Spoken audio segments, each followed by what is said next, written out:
צדיק יסוד עולם, נחלנו מעמק חוכמה, רבנו רבי נחמן נפק ושמחה, נחמן ומומרן זכותו יגן עלינו ועל כל ישראל, amen. ערב טוב, שבוע טוב, une bonne semaine à Hachem, beaucoup de bracha, beaucoup de bonnes nouvelles, que ces paroles de Torah qu'on va partager ensemble en ce Motsei Shabbat puissent être pour la fois chez tous les malades d'Israël, pour les Nishmat, toutes les Neshamat ou Gdoshot de Ram Israël, et pour la tzlacha de tout Ram Israël, en particulier ceux qui écouteront le shiur, et Bezrat Hashem, qui le partageront aussi, Bezrat Hashem. Et voilà. Donc je voulais partager avec vous, on est dans la préparation, on est dans Baruch Hashem, la préparation à Shavuot. On est dans notre préparation à, on est à quelques jours de l'Ag BaOmer. On est dans la préparation de Sfirat HaOmer. Chaque jour, c'est un nouveau travail qu'on doit faire sur nous-mêmes pour essayer d'arriver le plus propre possible à Mekabel, une nouvelle Torah, Bezrat Hashem, une Torah Chadasha, comme c'est rapporté dans les Sarim HaKdoshim, que le jour de Shavuot, on reçoit tous les ans un nouveau chélek de la Torah, une nouvelle partie de la Torah, de plus en plus profonde, de plus en plus meragesh, de plus en plus avec beaucoup de sentiments. Alors voilà, je voulais partager avec vous une petite étude qu'on a fait aujourd'hui dans le Perkei Avot, puisque c'est l'usage de Ram Israël, le minhag de Ram Israël de lire le Perkei Avot entre Pessah et Shavuot. Pourquoi c'est l'usage de Ram Israël? Parce qu'on sait tous, et que c'est rapporté par Raphaël Vital, que pourquoi est-ce qu'il n'y a pas une mitzvah d'avoir des bonnes midot? Il n'y a pas, dans les 613 mitzvot, il n'y a pas écrit il faut être gentil, il faut être généreux, il faut être ça veut dire, vous pensez à toutes les bons traits de caractère qu'un homme il doit avoir. C'est pas dans les 613 mitzvot. Le Raphaël Vital, l'élève du Arizal, qui a enseigné sa Torah, Bezrat Hashem, qu'on reçoive la Torah du Mashiach cette année. Mais je vous ai déjà dit que Rabbeinu a dit que la Torah du Mashiach, c'est l'écouter Moran, c'est en tout cas une grande partie de la Torah du Mashiach, et qu'on reçoive les enseignements de sa bouche à lui. C'est ça qu'on veut vraiment. Bezrat Hashem, pour répondre aux commentaires que je vois ici. Donc, en réalité, comme j'expliquais, on passe donc d'un état entre guillemets animal, puisque c'est le homer qu'on apporte, la forme du korban, de l'offrande qu'on apporte le deuxième jour de Pessah, c'est une offrande d'animal, c'est de l'orge, c'est de la nourriture d'animal, et l'offrande qu'on amène à Shavuot, c'est du pain, donc c'est une nourriture d'homme. Donc en vérité, qu'est-ce que ça nous enseigne? Rabbi Nathan explique dans l'Écouté Halachot que c'est pour nous enseigner que le travail à faire de Pessah jusqu'à Shavuot, c'est un travail des midot, des traits de caractère de l'homme, pour s'éloigner de petit à petit de ses instincts animaux, pour les contrôler, et arriver à un état humain, qui est celui du contrôle de soi. Et ensuite de ça, pour expliquer ça, donc la question de Chaim Vital, pour emphaser, pour mettre un peu plus de poids sur cette question-là, le Chaim Vital, donc l'élève du Rizal, pose la question, il dit pourquoi c'est pas dans les 613 mitzvot, toutes les midot.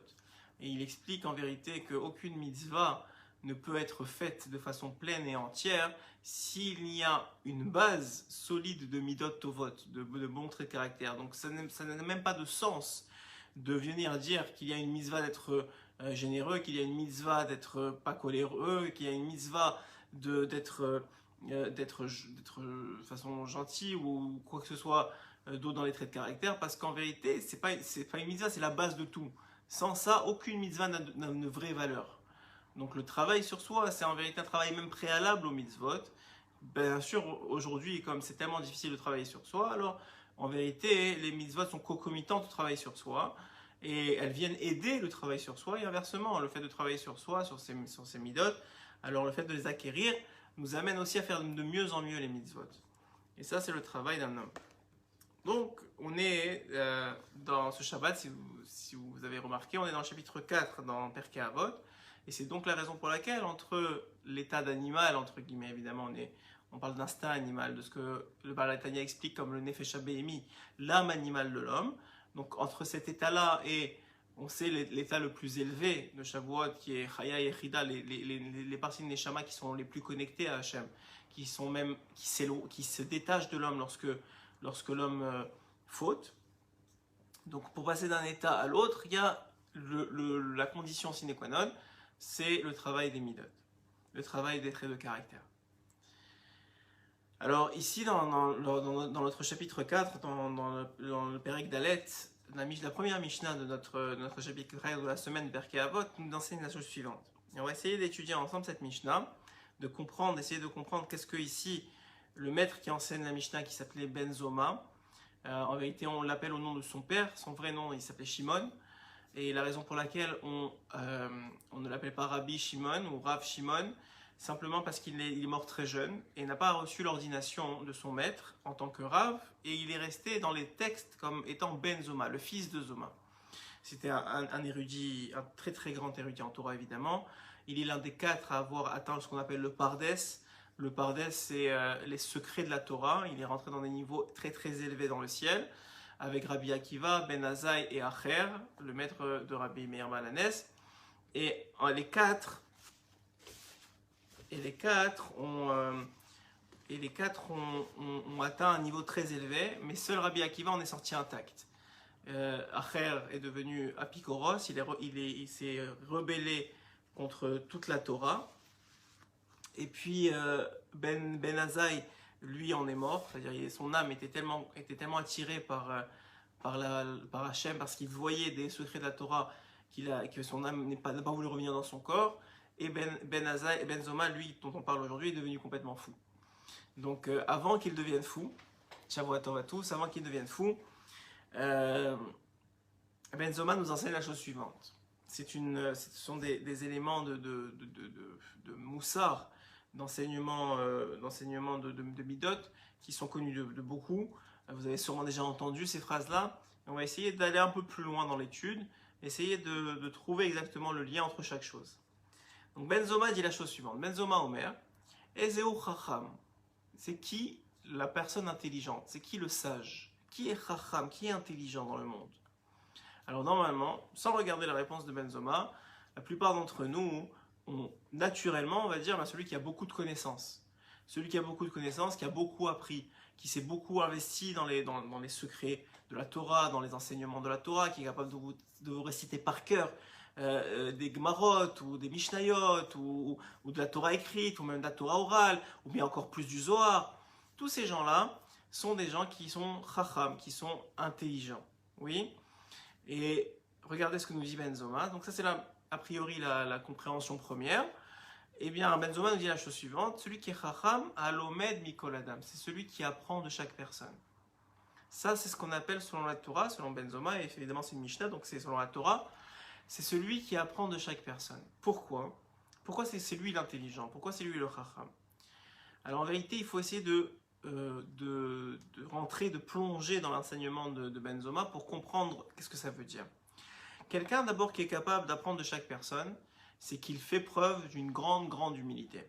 Donc un des prérequis à l'acquisition de la sagesse, c'est l'humilité. Ça c'est une évidence, c'est pour ça que Moshe Rabbeinu a été celui qui a été choisi. C'était le plus sage le plus sage, et aussi surtout le plus hanaf de tous les hommes. Et ce que Shlomo Ameler, qui était aussi le plus sage de tous les hommes à son époque, a acquis ce qu'on appelle l'humilité. La capacité de savoir, et ce que Rabbeinu explique, la capacité de savoir qu'on ne sait rien. Cette capacité d'admettre notre incompétence dans le domaine de la sagesse nous rend sages. Et ça, c'est un grand chidouche en vérité. C'est qu'en réalité, la personne qui est capable de dire « Attends, j'ai peut-être beaucoup appris, mais en vérité, je ne sais rien du tout.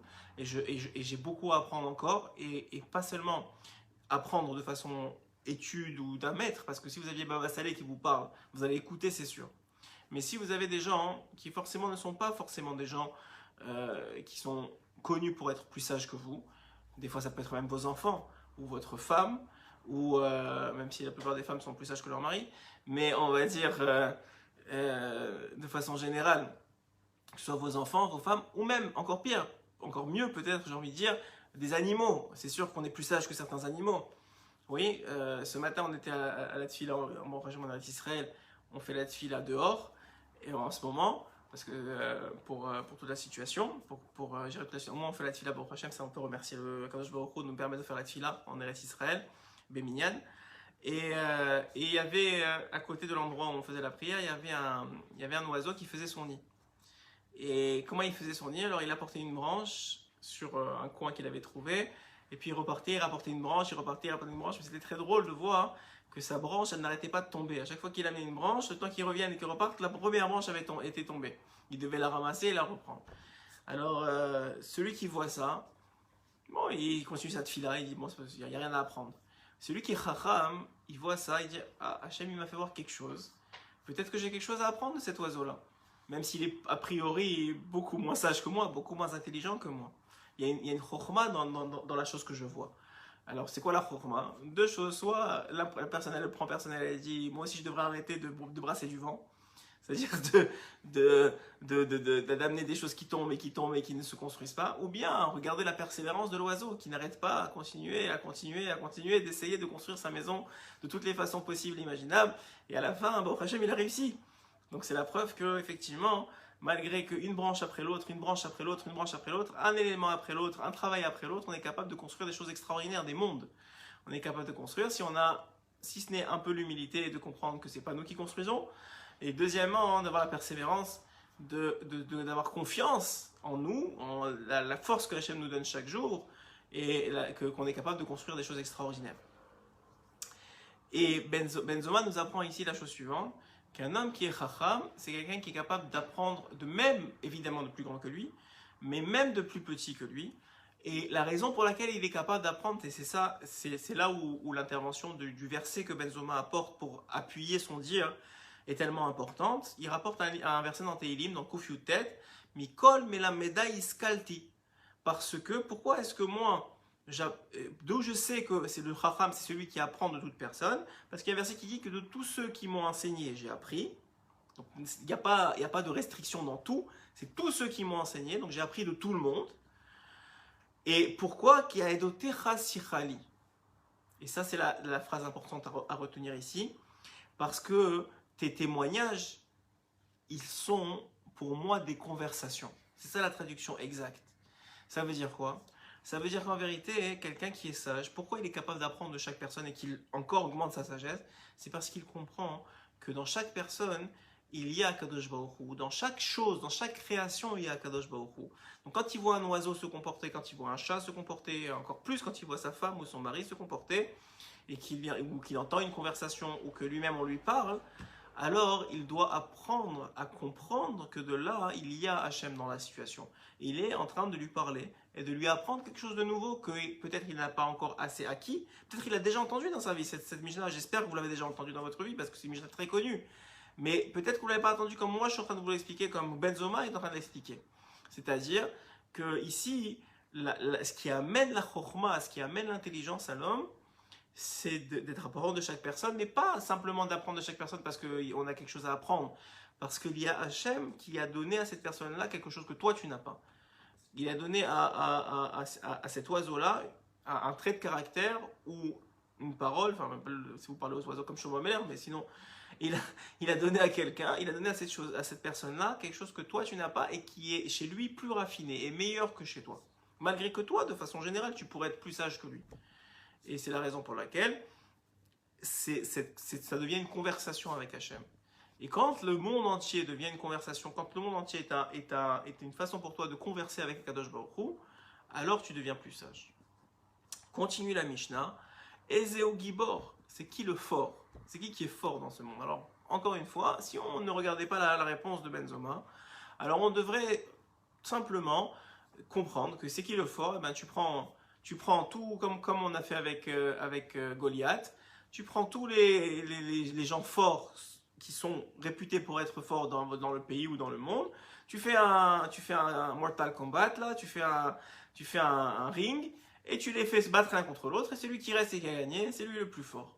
Oui, ça a l'air que c'est ça la définition dans le monde de quelqu'un qui est fort. C'est toujours quelqu'un qui est fort par rapport à l'autre. Regardez ce que la Torah nous dit, ça c'est très très beau. Regardez la définition de la force dans la Torah. La force dans la Torah, dit Benzoma, c'est celui qui a kovesh et yitzro. Celui qui a kovesh et yitzro, c'est qui domine son mauvais penchant, qui se domine. Donc en vérité, la force dans la Torah est définie par rapport au combat face à soi-même, pas au combat face à l'autre. Et ça, c'est un grand chidouche. Ça veut dire qu'en réalité, la force dans les nations du monde, c'est toujours être plus fort que l'autre. La force chez Dieu, c'est être plus fort que le mauvais qu'on a en nous. C'est-à-dire que le combat en nous-mêmes, du bien contre le mal, que ce soit le bien qui gagne. Et quand le bien gagne, on appelle ça un fort. Et quand le mal gagne, on appelle ça un faible. Donc en vérité, le vrai combat, il n'est pas avec les autres. Il n'est jamais avec les autres. Il est toujours avec soi-même. Donc quand un homme il se bat contre son mauvais penchant, contre son mauvaise tendance, contre ses mauvaises envies, et qu'il arrive à gagner, c'est-à-dire à se contrôler de ne pas faire le mal, ou à se motiver à faire le bien, et à faire le bien mamash, à faire le bien vraiment, alors à ce moment il a gagné le combat. Et ce combat-là, ça s'appelle être fort. Encore une fois, ce que Benzoma nous apprend ici, ce que la Torah nous apprend ici, c'est que la force n'est pas comparable, deux forces ne peuvent pas être comparables l'un avec l'autre, mais c'est comparable face à soi-même. Et le vrai combat, il est face à soi-même. C'est-à-dire de faire toujours en sorte que la partie bien qui est en nous surpasse ou gagne la partie de mauvais qui est en nous, voire même la domine complètement, et il utilise même cette partie mauvaise pour servir le bien. Et ça, c'est un travail de tous les jours. Et d'où il apprend ça, Benzoma? Chez Nehemar, Tov erech hapayim migibor, ou moshel berucho miloched eir. Ici, c'est écrit Tov erech hapayim. C'est bien de maîtriser sa colère pour un homme fort. Ça veut dire quoi? Ça veut dire un homme qui est fort ou qui a une certaine force supplémentaire sur la personne qui est en face de lui. Alors forcément, il va se sentir supérieur. Il va utiliser sa supériorité. C'est qui le vrai fort? C'est celui qui est plus fort que l'autre. Parce que c'est une réalité quand Hachem n'a pas donné une force physique, ou même une force mentale, ou même une force de conviction de la même à chaque personne. Il a donné différentes à chaque personne. Mais celui qui est plus fort et qui arrive à se contrôler, ne pas crier, ne pas s'énerver, ne pas laisser ses mauvais traits de caractère prendre le dessus, celui-là, il s'appelle fort. Et celui-là, il a le titre de fort. Maintenant, la question que moi je me suis posée en lisant les Mishnah, c'est pourquoi Benzoma il a mis dans cet ordre-là. Il va y avoir 4 questions dans sa Mishnah. Et pourquoi il a d'abord dit qui est Chacham et ensuite qui est fort. Peut-être qu'il aurait pu dire qui est fort, il aurait répondu, et ensuite il aurait dit qui est Chacham. Vous savez c'est quoi la réponse? Ma femme m'a donné la réponse cet après-midi. Baruch Hashem. La réponse elle est très forte. C'est que quelqu'un ne peut pas être dit fort selon la Torah s'il n'est pas d'abord Chacham, s'il n'est pas d'abord sage. La première étape dans le processus de construction, c'est la sagesse. C'est la première chose, et c'est d'ailleurs la raison pour laquelle, même dans Masechet Megillah, c'est rapporté pourquoi dans Shmona Esrei, la tefila qu'on fait 3 fois par jour, debout, donc dans ces 18 bénédictions, enfin ces 19 bénédictions qu'on fait tous les jours, la première dans les bénédictions des demandes, c'est celle de la sagesse. Pourquoi? Parce qu'un homme ne peut pas commencer à grandir et à se travailler et à changer ses midotes et à devenir quelqu'un de fort, c'est-à-dire contrôler son Yetzer Hara sans la sagesse. C'est-à-dire, c'est quoi la définition de la sagesse? On a dit la capacité de Hanava, d'humilité, d'apprendre de chaque personne, c'est-à-dire de voir Hachem partout. Une fois que l'homme il est capable de voir Hachem partout et de comprendre que c'est des messages d'Hachem tout ce qui lui arrive, et que c'est des bons messages et qu'il a à apprendre de chaque personne, alors il devient sage. Une fois qu'il a cette sagesse-là, il peut devenir gibor. C'est-à-dire que maintenant, grâce à la sagesse, il peut commencer à faire des choix entre le bien et le mal, il peut commencer à se contrôler sa colère, ses mauvaises midotes, sa radinerie ou je ne sais quel type de midote il a, et avancer dans le processus du travail sur lui-même pour exposer, pour mettre en avant toutes les bonnes midotes qui eux, sont déjà chez lui. Troisième question que Benzoma va demander, Ezeo Hachir, c'est qui celui qui est riche? Encore une fois, si vous avez compris le processus, si la troisième question c'est la richesse, ça veut dire que tu ne peux pas être vraiment riche selon la Torah si d'abord tu n'es pas Chacham, et ensuite si tu n'es pas Gibor. C'est-à-dire si d'abord tu n'es pas capable d'apprendre de chaque personne et que tu n'as pas cette humilité-là, et que d'un autre côté, deuxièmement, tu n'es pas capable de te battre contre toi-même, de gagner le combat des mauvaises midotes, des bonnes midotes contre les mauvaises midotes, des bons traits de caractère contre les mauvais caractères, alors tu ne peux pas devenir riche. C'est pas possible selon la Torah. De quelle richesse on parle? Évidemment, on ne parle pas de la richesse qui est la richesse matérielle, qui est l'accumulation des biens, parce que comme le dit Shlomo Ameler, celui qui accumule 100, il veut 200, celui qui veut 200, il veut 400, donc en vérité, plus il est riche, plus il est pauvre, parce que plus sa quantité de manque est grande. Donc en vérité, le principe il est ici que la vraie richesse, il dit Benzoma, à sa meilleure bechelko. C'est celui qui arrive à être joyeux, à être heureux de son sort, de sa part. Et qu'est-ce que ça veut dire être heureux de sa part? On va l'apprendre du verset dont lui-même il apprend cette réponse-là. D'abord, premièrement, En réalité, c'est quoi cette Shenemar? C'est encore un Teilim, donc Kuf Rafret. Yegia kapecha ketochel ashrecha vetovlar. Lorsque tu as travaillé et que tu as reçu dans ton travail un salaire ou un manger ou ce que tu veux, et que tu es content de ce que tu as reçu de ton travail, alors à ce moment-là, mamash, tu es heureux. Tu es quelqu'un d'heureux. Qu'est-ce que ça veut dire? Ça veut dire qu'un homme, il y a toujours dans sa vie deux aspects. Il y a deux clans, on va dire. Il y a deux parties. Il y a tout ce qu'il a et tout ce qui lui manque. C'est toujours comme ça, tout le monde c'est comme ça. Il y a, dans la globalité, on va faire un cercle, il y a toujours une partie qui lui manque et une partie qu'il a. La partie qu'il a peut être très faible et la partie qui lui manque grande, ou inversement. La partie qui lui manque grande et la partie qu'il a très faible. Oui? Ou le contraire, je veux dire. Donc, en réalité, quelqu'un, il est tout le temps dans ce même dilemme-là, de ce qu'il a et de ce qui lui manque. Et le Baal Shem Tov, il avait l'habitude de dire la chose suivante, parce que c'est la petite histoire, et dans la petite histoire qu'on a envoyée du Baal Shem Tov, c'est d'ailleurs celle-là qu'on a rapportée dans notre groupe WhatsApp sur le Baal Shem Tov. Et l'histoire est la suivante. Il y avait un homme, et cet homme-là, c'était le porteur d'eau de la ville. Vous savez, à l'époque, il n'y avait pas de robinet, vous voyez? Il n'y avait pas d'eau accessible pour chacun dans leur maison, il n'y avait même pas de toilette dans chacune des maisons. Vous voyez? Ce n'est pas des choses qu'ils pouvaient mettre dans la catégorie de avoir. Ils n'avaient pas de toilette et pas d'eau. Donc ils étaient obligés tous les jours d'acheter au porteur d'eau la quantité d'eau dont ils avaient besoin pour la journée. Et le porteur d'eau, évidemment, c'était quelqu'un en général très pauvre, parce que c'était un travail très dur. Donc c'était quelqu'un qui devait soulever des quantités énormes d'eau, qui devait aller au puits ou au fleuve, s'il y avait un fleuve à côté, et le ramener jusqu'à la ville. Donc il y a, dans la ville du Baal Shem Tov, à Metzibouz, ce porteur d'eau s'appelait Heikel. Et le Baal Shem Tov, il avait cette habitude, cette très bonne habitude, Baruch Hashem, de dire bonjour, comment ça va à toute personne qu'il rencontrait. Chaque fois qu'il rencontrait quelqu'un, bonjour, comment ça va? À chaque fois bonjour, comment ça va? Pourquoi? Alors, il voulait en vérité inciter la personne, et c'est ça qui c'est un enseignement très très beau, il voulait en réalité inciter la personne à dire Baruch Hashem. C'est-à-dire qu'il voulait que la personne ait l'occasion de dire Baruch Hashem, c'est-à-dire béni soit Hashem, c'est-à-dire remercier pour le bien qu'il a dans sa vie. Et donc, ce qu'il faisait, il disait comment ça va pour entendre Baruch Hashem ou Chasdei Hashem ou des phrases qui remerciaient, qui mettaient la personne en face de la réalité de tout ce qu'il a et pas de ce qui lui manque. Et un jour, il est avec ses élèves et justement, ce Heikel passe dans sa rue et il lui dit Heikel, comment ça va aujourd'hui? Et Heikel, c'était une dure journée. Et il a la tête baissée, il dit, je ne vais pas vous mentir, Rabbi, c'est une journée très difficile, je suis fatigué, j'ai mal au dos, c'est dur, en plus, ces juifs, Baruch Hashem, que Dieu les bénisse, ils ont des maisons qui sont en hauteur, je suis obligé de monter très haut, et je suis fatigué, mais bon, qu'Hachem y m'aide. Et il a avancé son chemin. Bon, le Baal Shem Tov était avec ses élèves, il n'a rien dit. Le lendemain, il retrouve Heikel, toujours avec les mêmes élèves.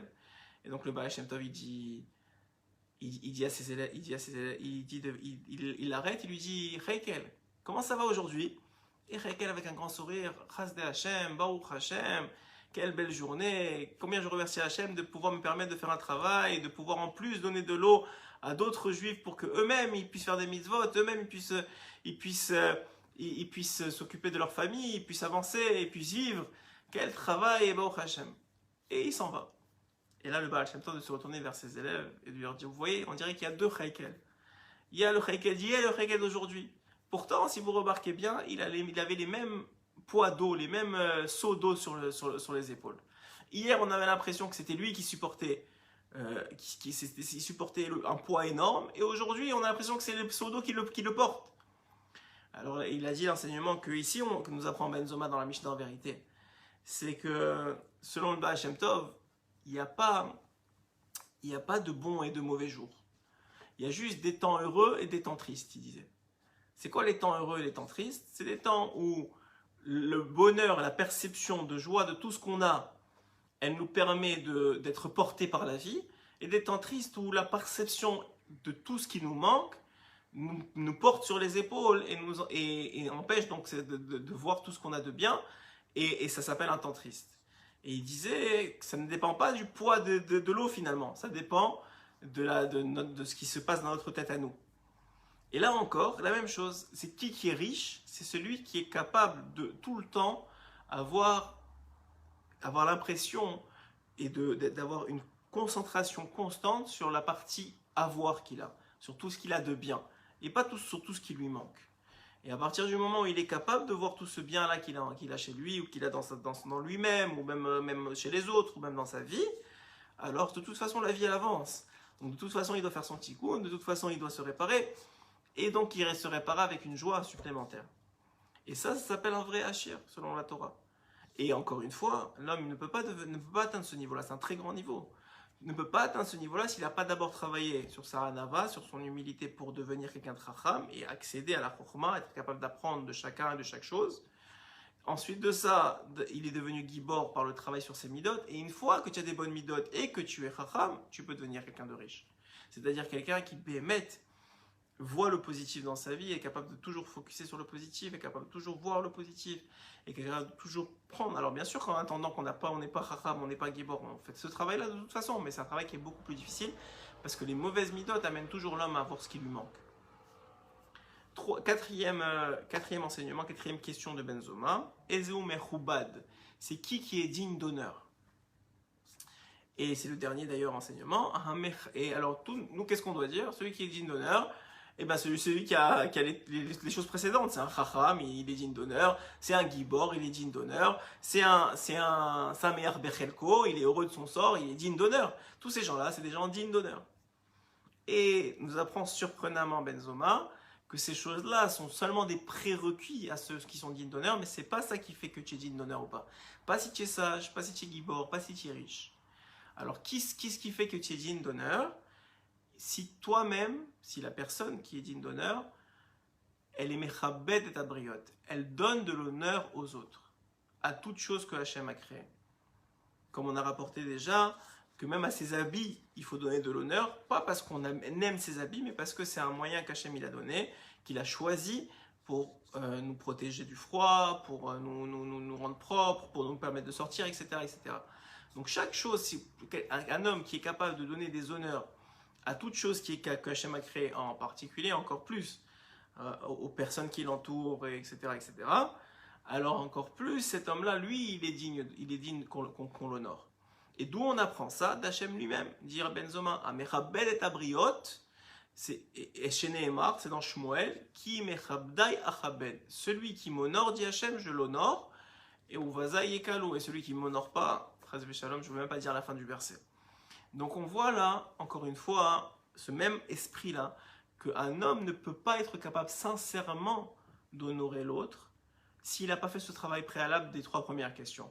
S'il n'a pas réussi à avoir suffisamment de hanava pour apprendre de chacun, il ne peut pas honorer l'autre. Parce que tout celui qui est plus petit que lui, il va se sentir tellement suffisant face à lui, tellement supérieur face à lui, qu'il est incapable, même peut-être il fait semblant, mais dans son cœur, il est incapable vraiment de l'honorer.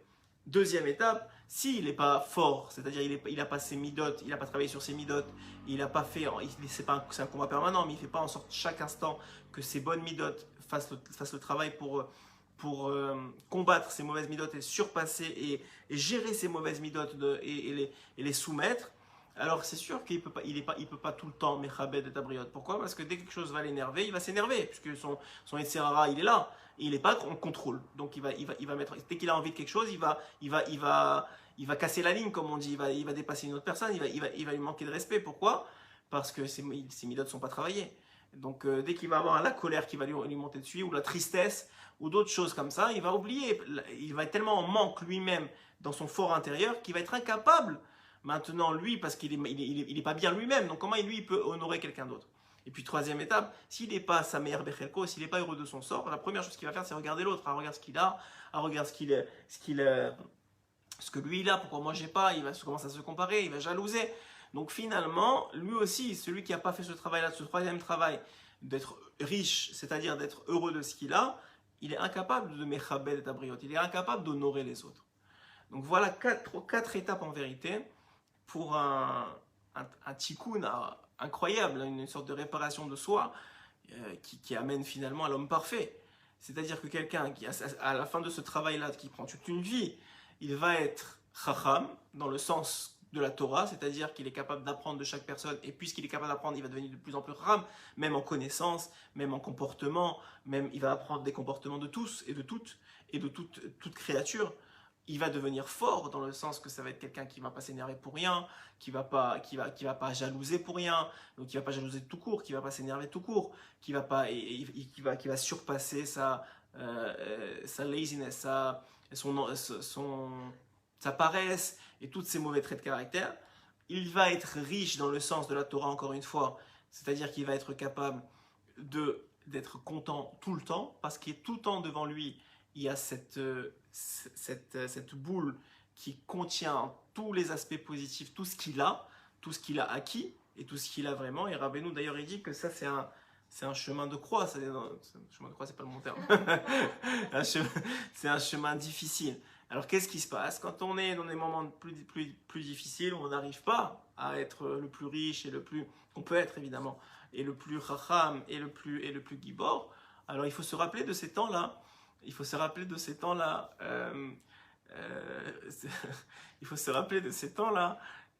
qu'on a été capable d'Afka et on doit puiser dans ces moments-là de bonheur et de force qu'on a réussi à se contrôler à un moment de notre vie, on a réussi à être heureux et de ce qu'on a à un moment de notre vie, on a réussi à être racham, c'est-à-dire à s'abaisser entre guillemets à son fils ou à sa fille ou à une situation particulière de quelqu'un qui n'était pas forcément plus sage que vous pour apprendre de lui. Et on a vu qu'on a grandi de ça pour trouver les forces aujourd'hui, si c'est un moment plus difficile, de tenir bon.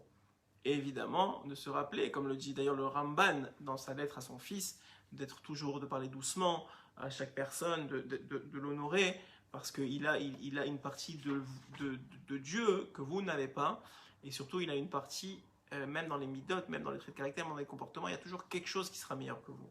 Et c'est cette chose-là que vous devez apprendre de lui.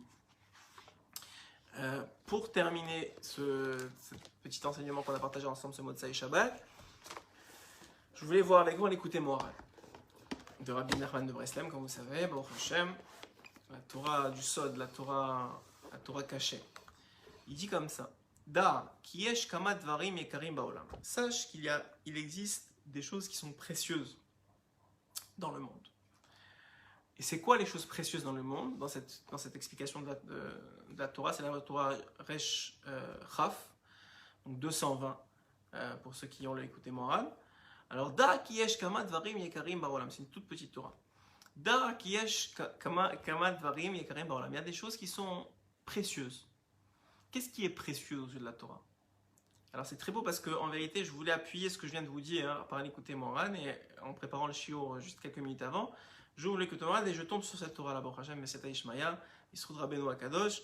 Et de quoi elle parle? Elle parle exactement de ce qu'on vient de parler. Et elle dit la chose suivante: c'est quoi qui est précieux? Ha-chacham, le chacham, l'intelligent, le sage, où il y a Karmeod, il est très précieux. Vechen Gibor, et aussi le fort. Vechen Ashir, et aussi le riche. Ce qu'on vient de définir maintenant. Je n'ai pas besoin de vous refaire la définition, vous l'avez compris avec l'enseignement de Ben Zoma. Mais voilà les trois choses précieuses, les trois types de personnes qui sont précieuses d'Hachem et qui sont précieuses d'Akadosh Baruch Hu. C'est ces trois types de personnes-là.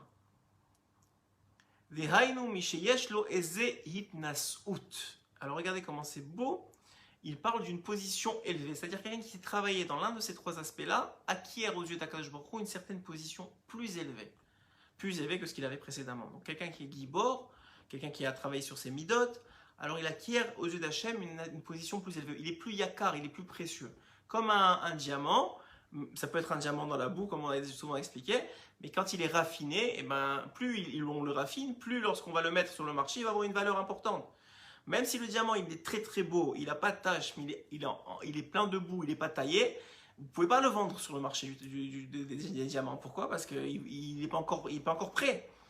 Donc même un diamant très beau, il vaut moins si vous le mettez comme ça sur le marché des diamants que quelque chose qui a été travaillé. Donc plus vous allez travailler sur ces trois aspects-là, plus on va travailler sur ces trois aspects-là, plus on va avoir de la valeur, entre guillemets, aux yeux du ciel. Et c'est pourquoi? Parce que plus on va acquérir une position élevée. Quelqu'un qui est sage, on le sait, on le voit dans tous les sages de Ham Israël, que c'est des gens qui, avec l'âge, c'est comme le vin, c'est du bon vin. Ça devient du meilleur et meilleur vin.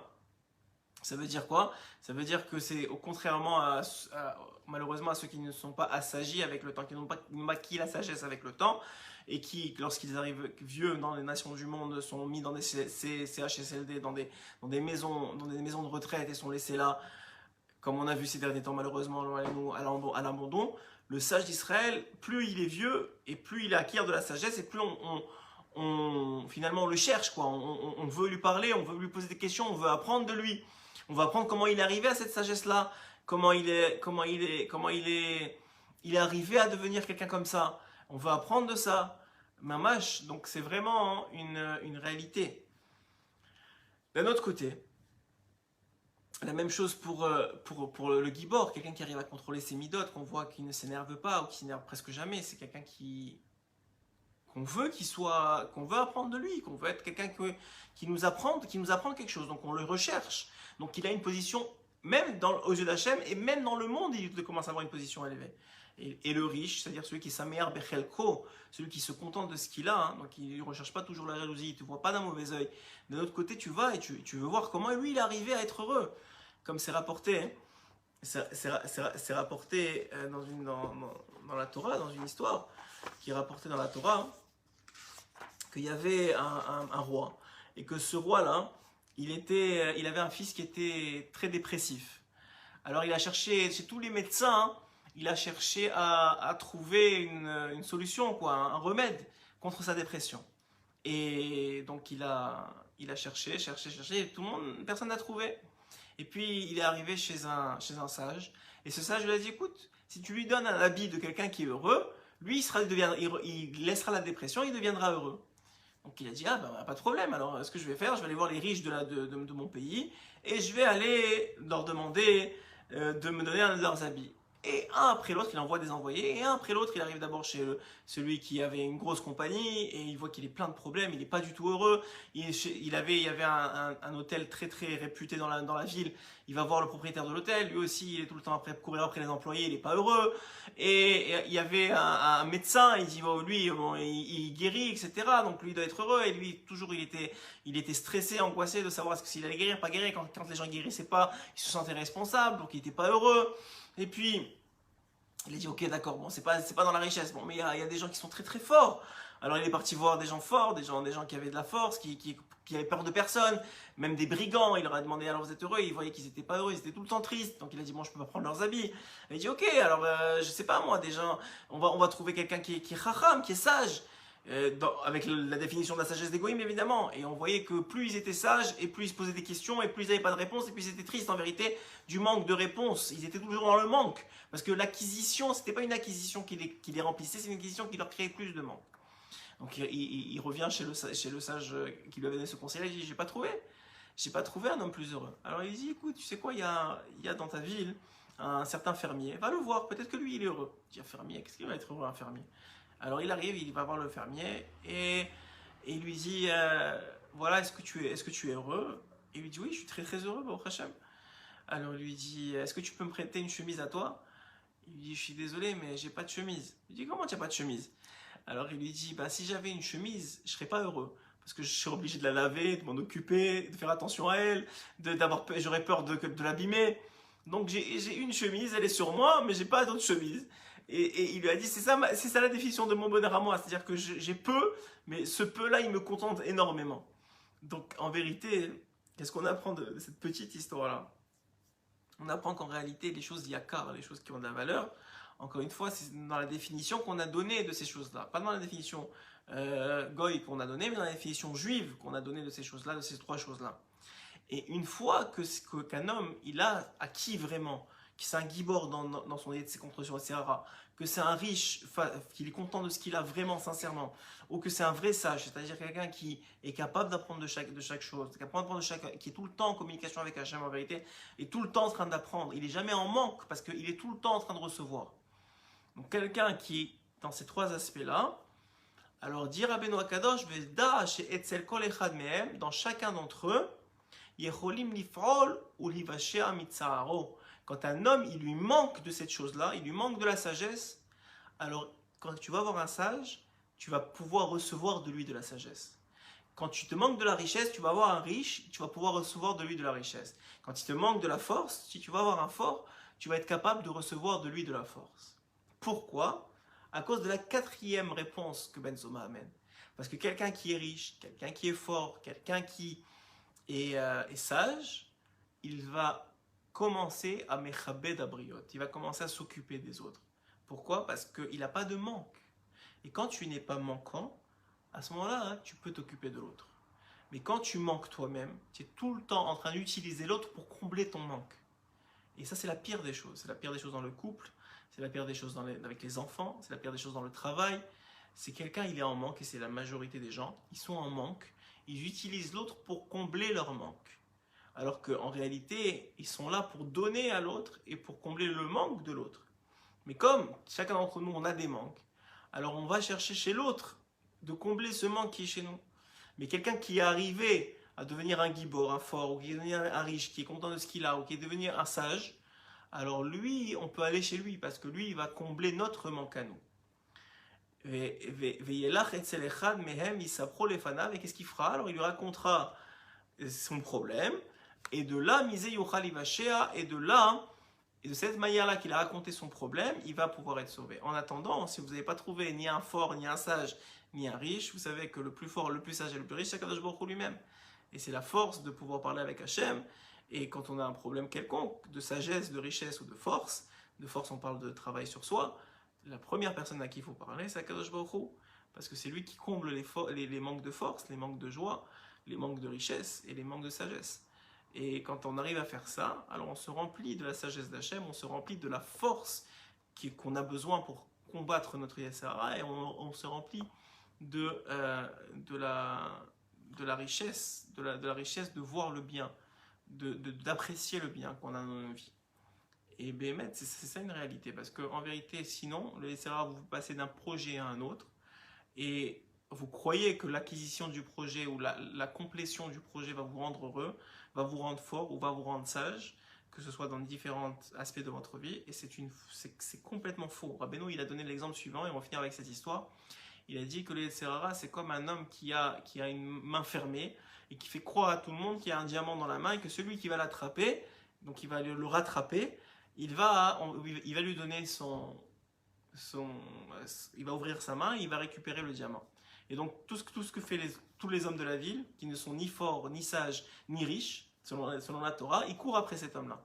Ils courent après le Yetzirah. Ils courent après, pourquoi? Pour lui ouvrir la main. Et un jour ou l'autre, vous arrivez à l'attraper, souvent quelques heures avant de partir de ce monde, et vous réalisez quoi? Que sa main était vide. Pourquoi? Parce qu'en vérité, il n'y avait rien à gagner dans l'histoire. Alors qu'un homme, il comprend que ce qu'il doit atteindre dans le monde, c'est la vraie sagesse, c'est-à-dire l'humilité et la communication avec Hachem dans chaque personne, à travers chaque personne et chaque chose. La vraie force, c'est-à-dire la capacité à se contrôler, à travailler sur ses mauvaises méthodes, et la vraie richesse, c'est-à-dire la capacité à être heureux de ce qu'il a. Alors à ce moment-là, à la fin de sa vie, c'est le Yetzirah qui s'agenouillera devant lui et qui lui dira « Donne-moi un peu des diamants que tu as gagnés dans ta vie ». Voilà, c'était l'enseignement de Motsai Shabbat que je voulais partager avec vous. Beaucoup de bonnes nouvelles, beaucoup de bracha, vraiment de bonnes nouvelles. Je crois que dans certains pays, c'est le déconfinement cette semaine. Donc prenez toutes les forces que vous avez prises dans ce confinement-là, prenez-les avec vous. Toutes les forces spirituelles que vous avez gagnées par le fait de vous être restreint de certaines choses qui empêchent l'évolution spirituelle.